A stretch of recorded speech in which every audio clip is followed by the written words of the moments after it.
Some systems of linear equations have no solution. Perhaps you've solved systems of linear equations graphically and have seen that when the lines are parallel, the system has no solution. Let's take a look at what happens if we try to solve this system by substitution method. So here we have two linear equations, and we'll use the substitution method. We have y by itself in one equation. We will replace the y in the second equation with that equivalent value, and resulting in the following.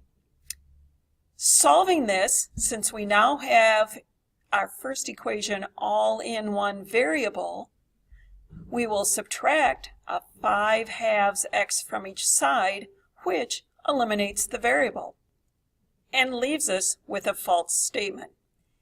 If the statement is false, the conclusion is that the system has no solution. Our variable is gone, and graphically, this would be parallel lines, which has no common solution for the system.